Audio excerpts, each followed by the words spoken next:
Sungguh beruntunglah hidup kami ini, yang sesungguhnya bukan siapa-siapa, bukan apa-apa, hanya sekedar debu di dunia ini. Bahkan jauh lebih kecil lagi dari debu di dunia ini. Namun beruntung dan bersyukurnya kami punya Allah yang seperti Engkau, yang begitu mengasihi dan menghargai setiap hidup kami.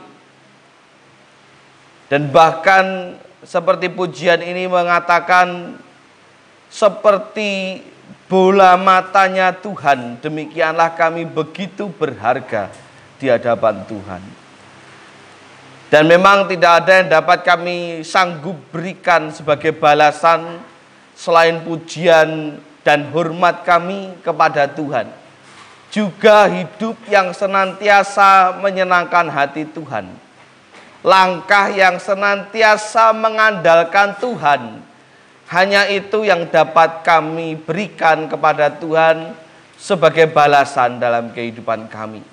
Sebab itu Tuhan, melalui kebenaran firman Tuhan pada pagi hari ini, bentuklah hidup kami menjadi semakin serupa dengan Engkau, dan semakin hari semakin seturut dengan kehendak Tuhan. Apa yang menjadi kelemahan kami, Tuhan perbaiki. Apa yang menjadi kekurangan kami, Tuhan cukupkan. Tuhan yang akan tolong di dalam setiap kami berproses semakin hari semakin menjadi pribadi, menjadi manusia yang berkenan di hadapan Tuhan. Dan biarlah firman-Mu pada pagi hari ini sungguh-sungguh menolong kami, melengkapi, dan menyadarkan kami betapa pentingnya hidup taat dan disiplin di dalam Tuhan. Berkati jemaat-Mu yang mendengarkan, Engkau Tuhan yang memberi mereka hikmat dalam pikiran dan hati mereka, mereka diproses dan dibentuk oleh Tuhan. Dan juga sertai hamba-Mu ini, yang penuh dengan kekurangan dan kelemahan.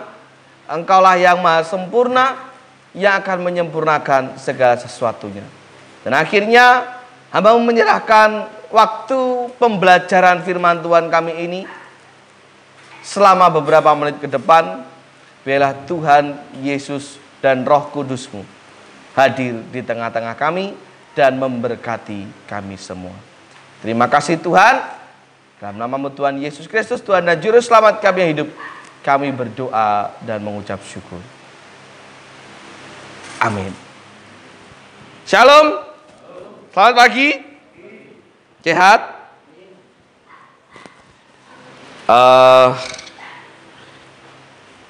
Kendala di minggu kelima. Mesti sepi. Delalai berbarengan dengan lomba-lomba. Di beberapa kampung sudah mulai ada lomba-lomba. Ya saya tidak tahu yang tidak datang hari ini apakah panitia lomba ikut lomba atau karena memang ada sesuatu. Ya jelas ada beberapa yang sudah izin ke saya. Pak, tidak ikut karena ada ini, ada ini. Nggih, aku yang nonton. Lah piye? Masa muni aja, orang kan tidak mungkin. Masih ingat dengan khotbah saya 3 minggu lalu? Wingi apa ora ngerti ya? Saya lali apa benar ini 3 minggu lalu. Sebelum tukar mimbar, jangan-jangan temanya pun lali. Temanya apa bulan ini? Tentang apa? Tentang apa intinya? Disiplin rohani. 3 minggu lalu saya ikut Bapak Bayu. Nah itu, buka YouTube saya. Ngentaininnya suwi pisan. Terakhir saya berkhotbah sebelum akhirnya tukar mimbar, dan kemarin temanya tentang ulang tahun gereja. Saya berbicara, saya menyampaikan tentang bagian di dalam disiplin rohani. Apa yang membuat kita itu bisa dikatakan berdisiplin di dalam rohani? Apa-apa saja yang harus dikerjakan. Di sana saya sampaikan harus disiplin dalam doa, harus disiplin di dalam firman, dan harus disiplin di dalam ibadah. Kuncinya, intinya itu yang penting. Pengembangannya bisa macam-macam. Doa bisa doa syafaat, bisa doa makan, bisa doa dalam hati dan sebagainya. Firman Tuhan pun membaca juga berkembang, bisa membaca, bisa mendengarkan. Sekarang zamannya canggih, ada radio, belajar firman Tuhan. Bisa lalui gereja dan sebagainya. Ibadah pun banyak jenisnya. Di mana semua itu harus kita lakukan dengan terus-menerus, dengan penuh komitmen. Itu minggu pertama. Loh, jeleng toh? Nah, pagi ini kita akan belajar kelanjutan dari itu semua. Kiranya bisa mengakhiri rangkaian disiplin rohani kita pada bulan ini. Tentang manfaat, mengapa kita harus hidup disiplin. Apa yang membuat kita harus wajib hidup disiplin, khususnya di dalam rohani. Mengapa kita harus disiplin berdoa, mengapa kita harus disiplin baca firman, mengapa kita harus disiplin dalam beribadah. Apa manfaatnya bagi kita? Nah, kita akan buka terlebih dahulu di dalam nats firman Tuhan 1 Timotius pasal yang keempat.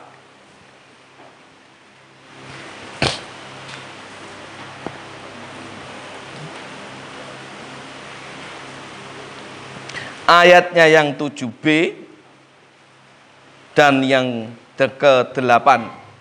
Ayat 7b dan ayat 8. 1 Timotius 4 ayat yang 7, dan kita akan baca yang bagian B sampai dengan yang ke-8. Sampun? Firman Tuhan berkata demikian. Mulai dari 7b ya, setelah titik. Latihlah dirimu beribadah. Kenapa? Sebab latihan badani itu terbatas gunanya, tetapi ibadah itu berguna di dalam segala hal. Karena mengandung janji, baik untuk hidup ini maupun untuk hidup yang akan datang. Dimulai dari ayat 7b, di sana dikatakan latihlah dirimu beribadah. Nah, kalau dibedah bahasa aslinya Alkitab, kata latihlah itu bentuknya present. Present itu artinya sekarang dan selamanya gitu. Bisa berlaku sekarang, bisa berlaku besok. Yang artinya apa? Bahwa melatih atau disiplin itu harus dilakukan terus-menerus. Itu khotbah saya minggu pertama. Latihlah dirimu terus-menerus di dalam beribadah. Makna aslinya, arti aslinya dalam bahasa Yunani ibadah ini dituliskan dengan kata saleh, kesalehan. Jadi tidak hanya terbatas dalam ibadah gereja, tapi di dalam hal kesalehan. Semuanya mencakup doa, mencakup membaca firman, merenungkan firman, berbuat baik, memberi persembahan, persepuluhan, mencakup semua itu. Hidup saleh. Artinya bahwa kehidupan saleh itu harus dilatih, harus dibiasakan secara terus-menerus. Sebab apa? Sebab banyak gunanya. Berguna di dalam segala hal. Itu kata ayat yang ke-8. Latihan badani itu terbatas gunanya. Latihan badani itu apa toh? Latihan badani itu yang seperti apa toh? Ya olahraga, refreshing pikiran, nyeneng mripat, itu latihan badani. Loh, kenapa Pak kok nyeneng mripat itu latihan badani loh? Kadang wong stres itu bisa diredakan dengan pandangan. Contohnya apa? Enek sing seneng ngopeni kembang. Kadang itu ketika sing ngopen-ngopen kembang ya tanaman, tanduran, nek stres nyawang tandurane seneng toh?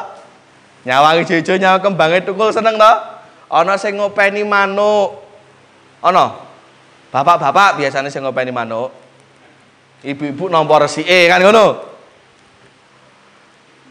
Maksudnya nampa resike kan mau ngresiki kotorane burung kan gak mau toh. Hiburannya itu menyenangkan mata, menyenangkan pikiran. Tetapi itu terbatas, firman Tuhan katakan. Mengapa dikatakan terbatas? Jale wis gak nonton kadang ya sok stres meneh. Krana masalahnya ora ilang. Apa jenengan lek nonton Kembang 24 jam terus masalah hilang? Malah nambah masalah baru. Anak ro dimasakne, bojo pulang kerja ro digawene teh, nambah masalah baru. Olahraga pun sama. Sekuat-kuatnya orang berolahraga itu iso lara. Apalagi kalau olahraganya itu diforsir. Ya toh? Ngerti kesel tetap olahraga. Bahkan diforsir itu bisa menimbulkan orang sehat malah sakit. Karena kemampuan fisik itu ada batasnya. Pak Bahtiar masih suka nge-gym? Berapa jam biasanya kalau nge-gym? 1,5 sampai 2 jam. Jenengan kasih waktu 24 jam nge-gym gelem. Lek 1,5 jam sehat, pemulai 24 jam ya toh. Remuk, Pak. Makanya ada batasnya. Terbatas. Tetapi melatih diri, mendisiplin diri untuk hidup saleh itu enggak ada batasnya. Justru ayat 8 tadi katakan berguna di dalam segala hal. Apa itu? Saya merangkumnya di dalam 3 hal. Yang pertama, orang yang hidupnya disiplin itu yang pertama-tama akan ia dapatkan, ia akan semakin mengenal Tuhan. Semakin dia disiplin, semakin dia kenal Tuhan. Seperti Yohanes pasal yang ke-14, ayatnya yang ke-7. Firman Tuhan berkata apa di sana? Mari kita buka. Yohanes pasal yang ke-14, ayatnya yang ke-7.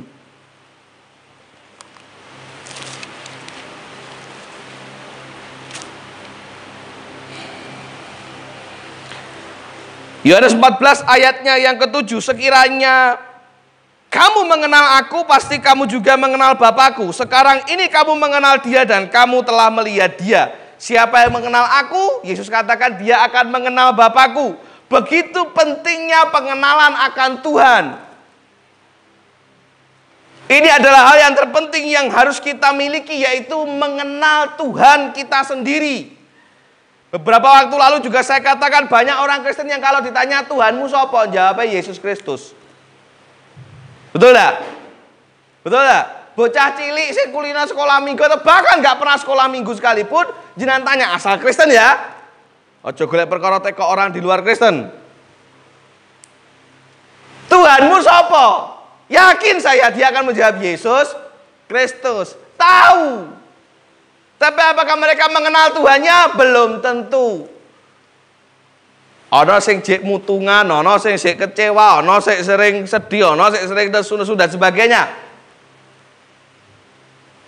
Ana sing jek egois, ana sing jek mabuk, ana sing macam-macam. Karena belum mengenal Tuhannya lebih dalam. Sebagaimana yang Yesus maksudkan dalam Yohanes pasal yang ke-14 tadi. Supaya setiap kita mengenal dia, sehingga kita bisa mengenal Bapa kita itu sapa yang sesungguhnya. Bapa yang seperti apa. Dan semua itu akan kita dapatkan kalau kita hidup disiplin secara rohani. Dalam setiap doa membuat kita semakin percaya bahwa selalu ada Tuhan bersama-sama dengan kita. Dalam setiap firman yang kita baca, kita menjadi tahu, oh Tuhanku yang tak sembah seperti apa toh? Wah jebul aku rak salah pilih Tuhan.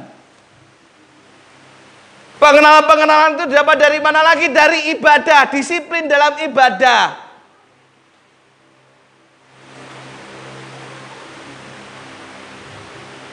Maka mari kita bandingkan dengan hidup orang-orang yang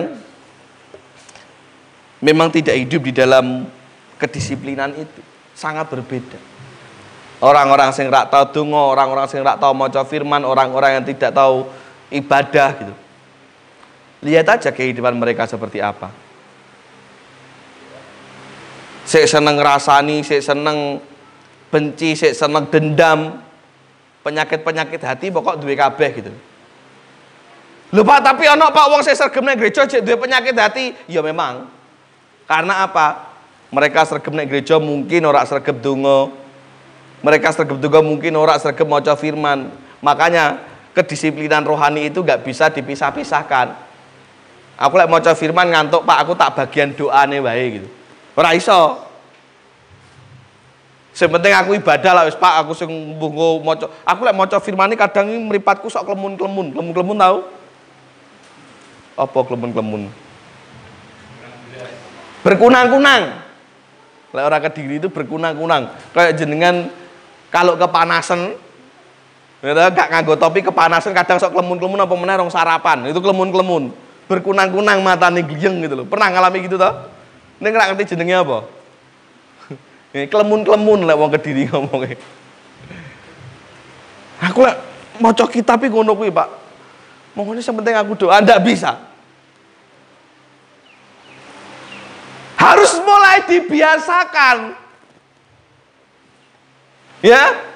Harus mulai dibiasakan, harus mulai didisiplinkan supaya apa? Supaya kita mengenal Tuhan kita. Dari mana kita mengenal Tuhan kalau bukan dari firman-Nya? Apakah dengan mengisi teka-teki silang jenengan tahu Tuhan Anda ada di sana? Kan saya senang ngisi TTS. Bapak-bapak biasanya pas istirahat kerja zaman dhisik ya bapakku apa meneh ya. Senengane sok ngisi TTS, sing depannya gambarnya sok Diana Pungki, sok apa? Paramita Rusadi lho ya. Itu kan sampul majalah TTS yang terkenal gitu. Pernah ngalami toh? Bocah saiki ra kenal mungkin kayak gitu. Berarti kita wis tuwa memang kan ya. Sampai ngerti kan. Tidak bisa kita mengenal Tuhan lewat itu. Maka kedisiplinan itu perlu terus dilakukan supaya kita lebih mengenal Tuhan lebih dalam lagi. Maka nggak akan ada lagi orang yang mutung, orang yang kecewa. Wah, aku melu Kristen kok koyok ngene jebul, aku wong melu ibadah tok. Kehidupanmu tidak disertai dengan doa yang rutin, dengan membaca firman Tuhan, suka mendengarkan firman Tuhan. Makanya kecewa.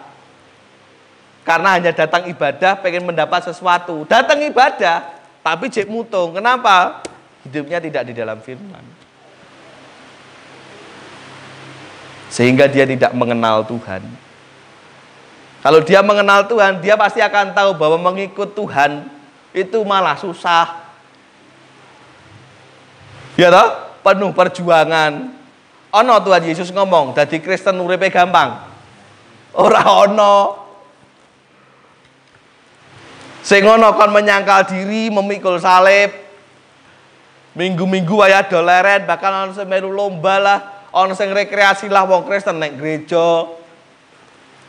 Pak wis Senin sampai Sabtu kerja kok Minggu cek kok nek gereja, itu namanya salah satu bentuk memikul salib. Ya? Tidak ada.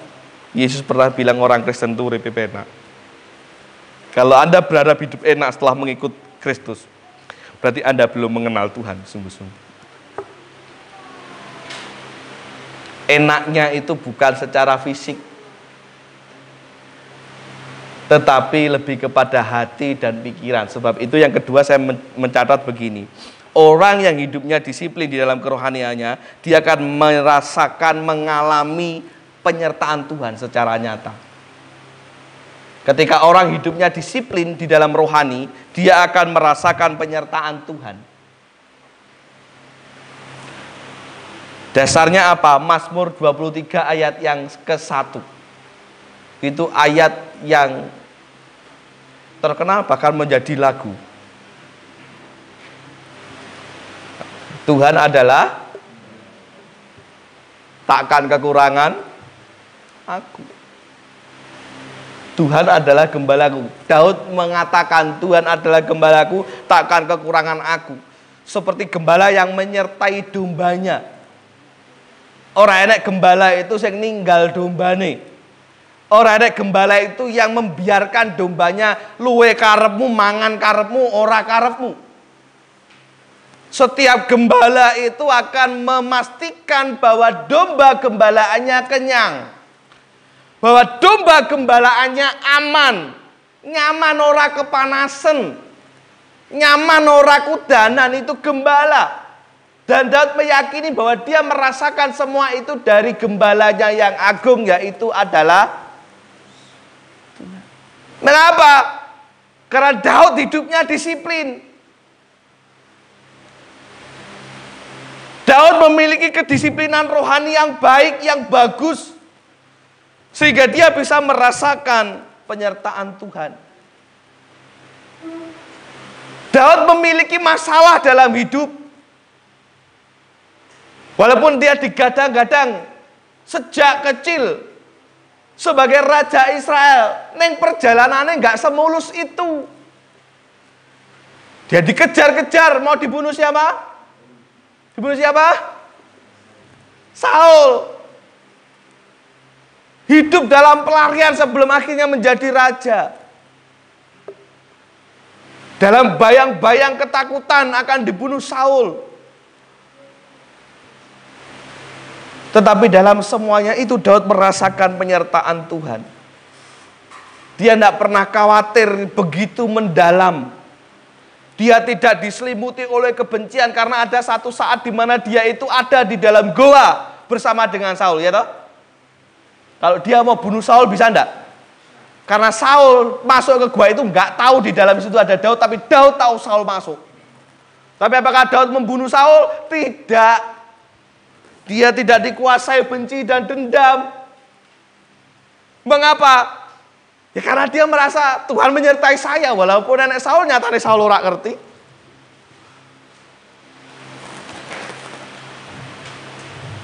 Orang kuat itu bukan karena dia gagah, bukan karena dia kaya, bukan karena dia berkuasa. Orang kuat itu karena dia berdoa. Orang kuat itu karena dia hidup di dalam firman. Dari mana seseorang yang khususnya orang Kristen, orang percaya mendapat kekuatan kalau tidak dari firman Tuhan? Dari mana orang Kristen itu mendapat kekuatan kalau bukan dari ini pertemuan, saling menguatkan, saling memberi semangat? Dari mana? Maka tanpa berdisiplin secara rohani, mustahil kita bisa merasakan penyertaan Tuhan. Tanpa kita berdisiplin di dalam doa, mustahil kita merasa kuat. Saya tidak tahu ya pengalaman orang masing-masing. Dalam doa orang itu masing-masing.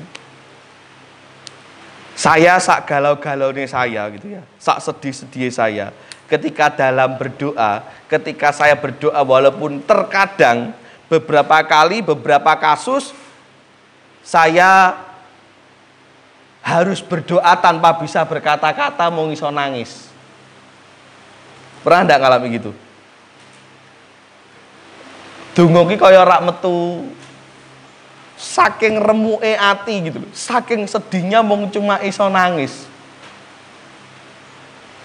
Tetapi bar kuwi tetep plongi.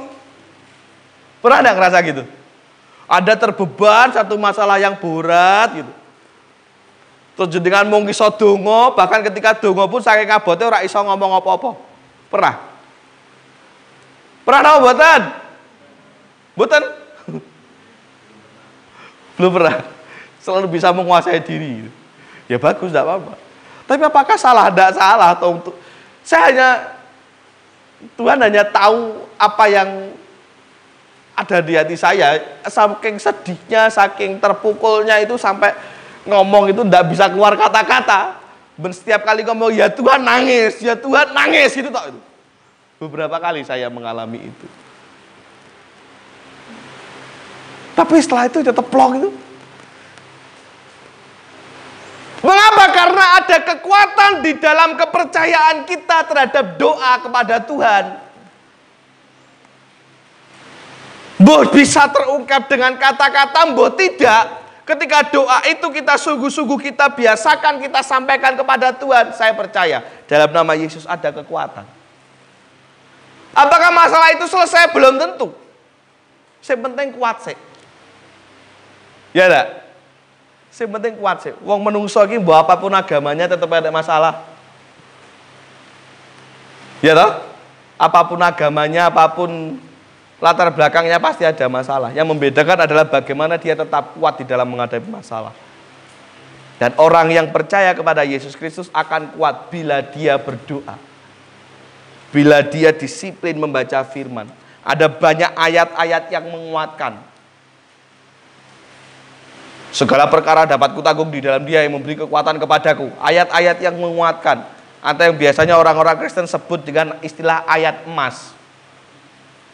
Walaupun bagi saya pribadi kurang tepat karena semua ayat itu emas.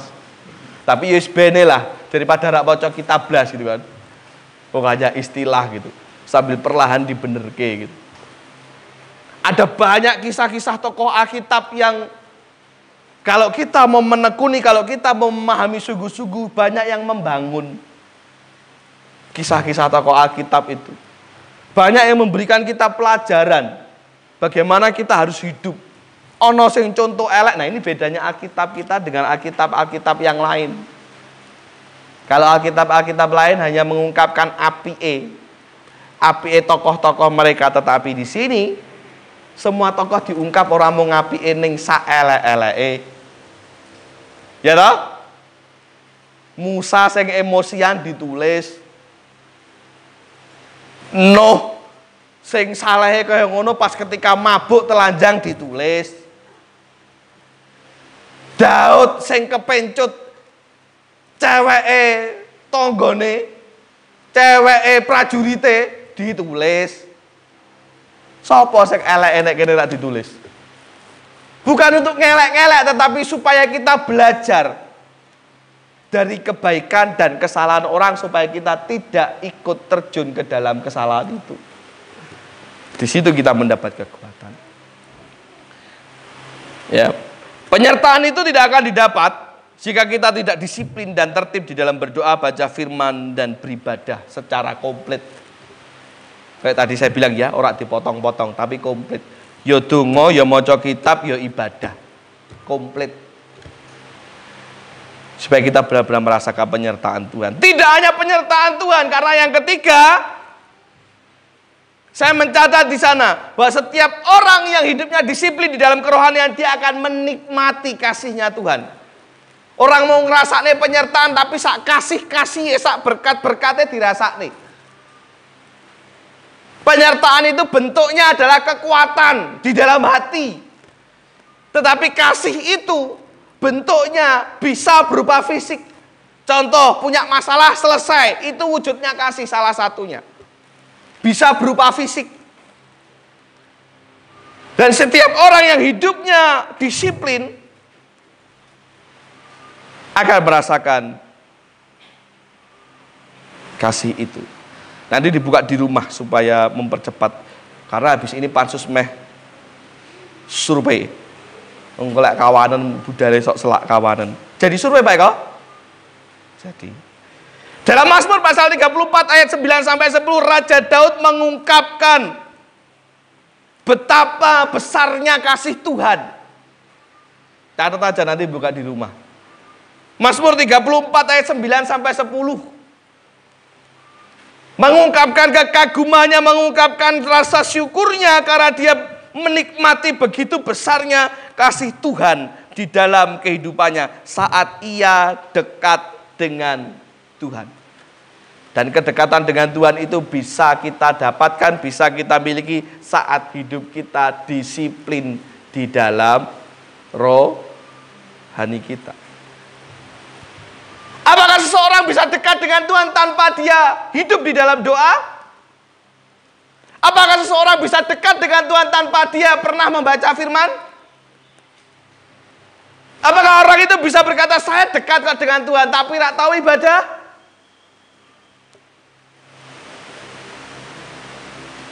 Kedisiplinan harus kita tetap jalankan secara terus-menerus dengan penuh komitmen supaya hidup kita makin dekat dengan Tuhan. Dengan kedekatan itu kita bisa menikmati kasih Tuhan yang sesungguhnya. Yang bisa berupa fisik dan seringkali tidak hanya sekedar fisik. Orang yang sungguh-sungguh percaya, makanya kan sering pernah saya katakan begini, nggak tahu kenapa orang Kristen itu image-nya itu uripe senang terus. Wong Kristen itu image-nya sugih duit. Itu bagi orang ya, orang-orang di luar Kristen gitu. Mengapa? Karena yang mereka tahu orang Kristen ki senyum terus, ramah terus, kok gembira terus gitu. Ra ngerti aja boleh ning ati ki nangis. Dompete kandel ning kandele kasbon. Notane gereja. Ya tak? Mereka nggak tahu itu. Mengapa? Karena orang Kristen bisa menikmati kasih Tuhan walaupun sedang dalam keadaan yang sedih. Apa yang membuat mereka bisa sekuat itu? Apa yang bisa membuat mereka setegar itu? Kehidupan doa yang baik, kedekatan dengan Tuhan yang baik.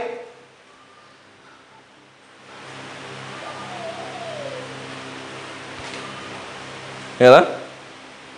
Lek delok Pak Bayu senengane ngejak guyon, guyu.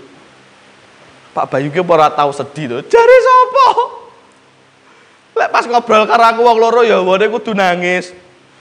Ning wong gak ngerti apa yang membuat orang tidak tahu.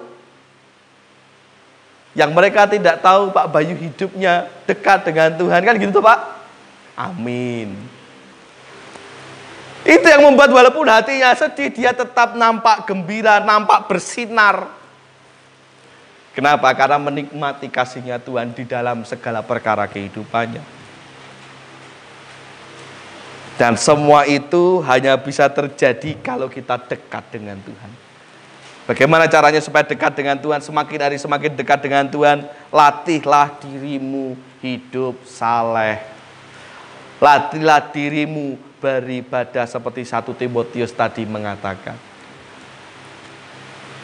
Semakin orang itu kehidupan berdoanya baik, semakin orang itu kehidupan firman-Nya baik, kehidupan beribadahnya baik, semakin dia dekat dengan Tuhan. Orang kalau sudah dekat dengan Tuhan, nah kalau tidak suka berbicara masalah berkat, tak sampaikan orang yang hidupnya dekat dengan Tuhan, itu berkatnya melimpah. Amin. Orang mau berkat materi, walaupun kadang berkat materi malah jarang. Arang kading, orang Kediri bilang. Walaupun materinya kurang, tapi berkat-berkat yang lain dirasakan, betul? Ping piro wae saya gitu. Dalam keterbatasan keuangan kami bingung main golek lawuh maksudnya lawuh. Roro ada sing ngeteri mujair goreng, sak kresek pisan. Ya toh? Mayan toh ngirit toh. Dan bagi saya itu bentuk kasih-Nya Tuhan. Kok ya pas. Kok ya pas. Kami butuh lauk pas-pasan. Kok ya pas ana mujair renang mlebu pastori gitu. Nila kok mujair. Nila alah padha wae lak wis ya. Padha wae. Ya toh? Pas esuk bingung main masak apa? Ono wae kacang sing cemantol ning ngarep lawang. Itu namanya pas. Makanya enak urip pas-pasan toh. Pas butuh pas ono. Selalu. Mengapa? Karena hidup kita dekat dengan Tuhan, hidup kita serahkan kepada Tuhan, maka Tuhan yang mencukupkan semuanya. Apa itu makanan yang mewah? Tergantung sudut pandang. Apakah itu makanan yang enak? Tergantung rasa syukurmu. Bagi sebagian orang mungkin alah apa bong ngene tok, tapi bagi orang yang mau bersyukur, walaupun mau kacang karo terong, wah itu khususnya saya, wah. Kacang terong rasa lawu-lawan, syukur-syukur enak tempe karo kerupuk wis enak gitu. Itu lebih mewah daripada Pizza Hut. Kadang diteri pohong itu luwih enak rasanya daripada diteri roti sing merek Holland kayak apa, Jerman kayak apa. Ya, tergantung sudut pandang kita memandangnya seperti apa. Ketika hidup kita dekat dengan Tuhan, kasih-Nya pun akan kita rasakan. Bagaimana caranya dekat? Latihlah dirimu hidup saleh. Kalau versinya 1 Timotius tadi kalimatnya mengatakan latihlah dirimu beribadah. Sebab ibadah itu berguna dalam segala, di antaranya menjadikan kita lebih mengenal Tuhan, mengalami penyertaan Tuhan dan menikmati kasih Tuhan. Makanya kalau ini sudah terjadi, ini sudah kita alami, jarang ada orang yang hidupnya dekat dengan Tuhan. Lagi-lagi saya katakan mutung, kecewa. Bukan mutung kecewa dengan manusia, tapi banyak dari mereka juga yang mutung kecewa dengan Tuhan. Onora, ada enggak? Akeh. Mengapa? Karena mereka tidak mengalami ini. Mengapa mereka tidak mengalami ini? Karena hidupnya tidak dekat dengan Tuhan. Mengapa hidupnya tidak dekat dengan Tuhan? Karena mereka tidak melatih hidup mereka hidup saleh, menjalankan disiplin rohani. Jadi semua itu adalah rangkaian yang tidak bisa putus. Orang kalau mau C ya harus mau melewati A dan B. Orang kalau mau E harus melewati B, C, D. Ojo njaluki E tapi rak gelem nglakoni A, B, C, D. Tidak akan kita dapatkan. Sekali lagi saya sampaikan, latihlah dirimu beribadah. Latihlah dirimu hidup saleh. Mari kita sama-sama saling menguatkan supaya kita bisa mendisiplin rohani kita bersama-sama. Karena kalau menurut tema besar tahun ini, menurut visi misi juga, harapan kita bersama dengan mendisiplin rohani kita membuat kita semakin dewasa di dalam Tuhan. Dan ciri-ciri orang yang sudah dewasa, hidupnya pasti disiplin secara rohani. Dia tidak akan merasa terkekang, karena kebanyakan orang kalau ngomong masalah disiplin itu yang dibayangkan apa? Disiplin. Saya dibayangnya apa? Serem, terbatas, terkekang, ya, numpak motor dadak kakean aturan kudu gawe helm apa meneh zaman sekarang ya. Roro enak foto wae dikirim nenek omah ya, sak surat ilange gitu. Beberapa jemaat juga ada yang pernah ngalami itu. Padahal aku mau nek dalan kampung Roro dikirimi fotoku, gegerku tekan buri. Loh, sekarang penegak hukum itu aparat sampai blusukan tekan kampung-kampung. Wong nggawa apa namanya? Suket nek ngene dalan sawah itu tiba-tiba dikirimi fotone sing nggawa suket tanpa nggawe helm kuwi mau. Loh, ada loh kejadian kayak gitu banyak loh sekarang. Dan masyarakat yang semakin resah, semakin gusar, semakin terancam. Karena apa? Sebenarnya aparat hanya berusaha untuk mendisiplin saja. Supaya hidup kita itu tertib, sehingga ketika tertib menjadi aman. Kalau apa-apa mau nek sawah dadak kon gawe helm lha mangan terus lek gludung nek sawah sirahmu ora bocor. Tetap bocor gitu loh, makanya lindungono. Makanya itu gitu, karepnya pemerintah itu bagus sebenarnya maksud. Ya. Tetapi bagi orang-orang yang nggak mau disiplin ya rasanya kayak tertekan, rasanya kayak terbatas dan sebagainya. Begitu juga dengan disiplin rohani. Bagi orang yang memang tidak suka didisiplin, ya rasanya alah ngene ndak diatur. Padahal hidup tanpa aturan itu namanya bukan hidup. Orang hidup tanpa aturan itu namanya bukan orang hidup. Hanya wong mati sing uripe tanpa aturan. Ya toh? Enek aturan wong mati. Lek mati motone kudu merem sisih, kudu merem kabeh ora enek toh? Meninggal ya tinggal meninggal aja gitu kan. Dia nggak mikir toh saya meninggal di mana gitu kan. Meninggal posisinya harus selfie gini, tidak ada gitu. Meninggal aja gitu. Ora sok lek mati ora entuk mangap loh ya. Ora enek gitu. Meninggal aja gitu tanpa aturan. Ya toh? Sing kena aturannya sapa? Sing urip. Jenazah harus diperlakukan dengan baik, dimandikan, dikuburkan, aja disimpen nek ngisore longan. Kabeh ana aturane kanggo wong urip. Sing sudah meninggal, sudah mati itu enggak ada aturannya, tapi sing jek urip ana aturane. Nah, orang yang hidupnya enggak mau diatur, enggak mau disiplin, ya enggak ada bedanya dengan orang siapa? Mati. Nyawane mungkin jek ana, mbuh hatine apa pikirane mungkin sing wis mati. Wis doakan saja supaya bertobat. Ya iso kita mung itu kok. Ndongakne, nyontoni, ngelengke. Kalau dia enggak bertobat, Pak, ya urusane dia. Yang penting tugas kita mendoakan, memberi contoh, mengingatkan. Kalau kita diingatkan, kita diberi contoh, ya kita pun juga harus mau. Itu namanya kehidupan saling melengkapi.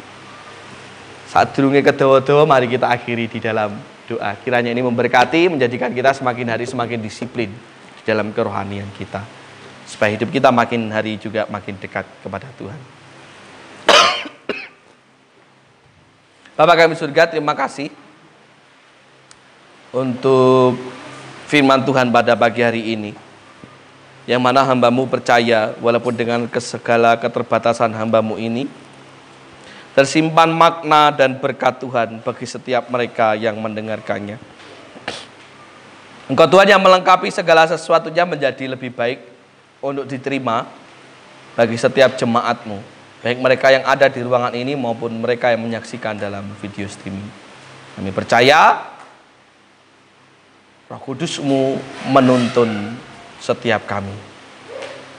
Dalam nama-Mu Tuhan kami Yesus Kristus, Tuhan dan Juru Selamat kami, hidup kami berdoa dan mengucap syukur. Amin.